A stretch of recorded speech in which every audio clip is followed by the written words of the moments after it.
Hey friends, welcome back to the Resilience Building Program. I'm your host, Roger Rugi. Today I'm going to talk to you about something that studies have shown is one of the best ways for us to really improve our overall resilience. And it comes with an emotion attached to it. Oh no, not the E word. Yeah, an emotion attached to it that all of us have felt at different points in our life. And it turns out the more we cultivate this emotion, well, the better our life becomes because of the reticular activating system. Now, we've got a video that's talking all about that RAS, but the short version of that is it's a program recognition software that's installed right here to help us stay alive, to recognize patterns in our environment that are dangerous to us or advantageous to us, either one.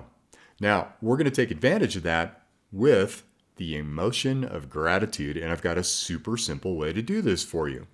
You have probably heard of gratitude journaling.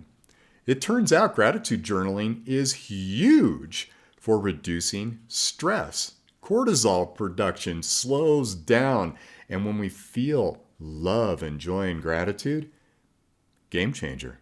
Now, I've got a meditation coming up about this that I'll share in a future video, but for right now, here's the easy thing that you can do. Write a few gratitudes down every day, every couple of days, whatever feels appropriate to you. And then, as you're writing down those gratitudes, reflect on that for a minute. Maybe your child came up to you with a piece of artwork that they did all afternoon and they give that to you as this expression of love. And instead of just, oh, thanks very much, and tossing it on the refrigerator, maybe you pause for a minute as you think about that beautiful act of love and you think to yourself, wow, that really felt good to receive that from my child. You get the idea. There's all kinds of things to be grateful for during the day. Grateful that I took time to exercise today. Grateful that I took time to put nourishing food into my body temple today. Grateful that that friend called me and I was able to support them through a challenging moment in their life. Whatever it might be. The sun is shining. Could be totally grateful for that, right? Especially where I live in the Colorado Rocky Mountains. We're happy when that sun is out and we get quite a bit of it, but we get a pretty hard winter too, right? Now, you want to enhance gratitude journaling? Try this. Do it as the last thing you do right before sleep. Why would that be important? As we're getting sleepy, our brain waves are slowing down.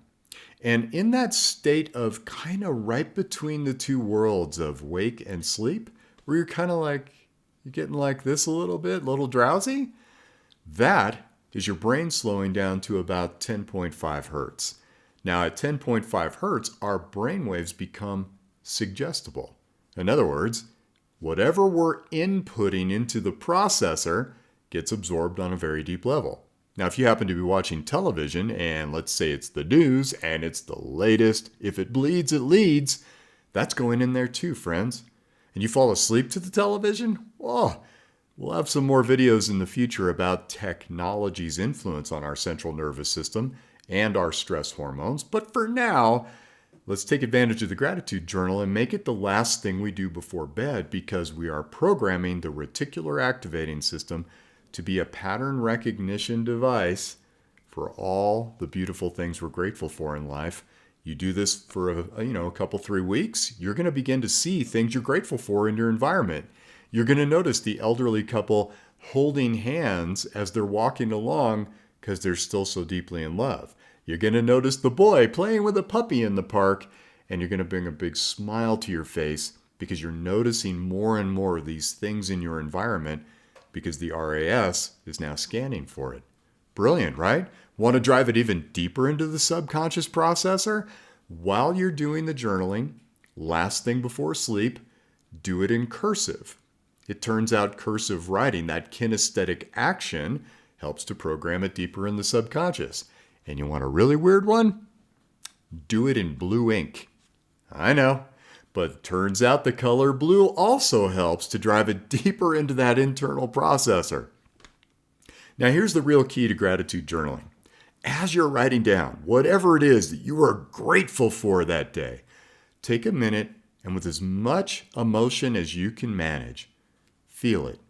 Feel the gratitude you had for your child giving you that artwork. Feel the gratitude you had for nourishing your body with really excellent food all day long. The more you can feel gratitude, the deeper it drives into the internal processors of the subconscious mind, and then we have that enhancement to scan our environment for things we're grateful for. And this is a game changer, friends, especially when you're going through some hard stuff in life. The more dollars we have in that resilience bank account related to gratitude, the more that maybe that adversity that comes to us, we say, you know what? I know there is an opportunity here. I know that I can do something great with this hard thing. It's going to help me learn, grow, gain wisdom. I can shift this in my life, and that made everything better. We begin to scan the environment for opportunity as well. Isn't that cool? So, here's another enhancement. First thing in the morning when you get up, grab your gratitude journal and read what you wrote the day before.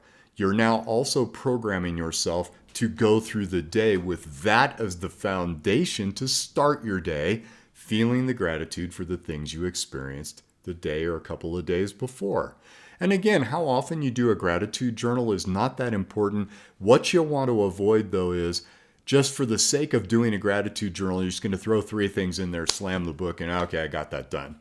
That's not what this is about. This is about really getting into the place of gratitude for all the things that we have to be grateful for in our lives. And friends, if you can't find those things, you need some help. You need someone to coach you, guide you, give you therapy to pull you out of that darker space, because I promise you, there's a lot to be grateful for. And once we have control over that in our mind, well, that's the game changer right there. And you'll be adding money in your resilience bank account all the time. Now, I know there are some times where we would definitely be forcing it. That's not the right time to do it. Remember, there are times to grieve, and there are times to feel sadness for the life events that come for us. If we try to gloss that over, well, that's just lipstick on a pig, because at the end of the day, you still got a pig, right? So we got to be smart about it.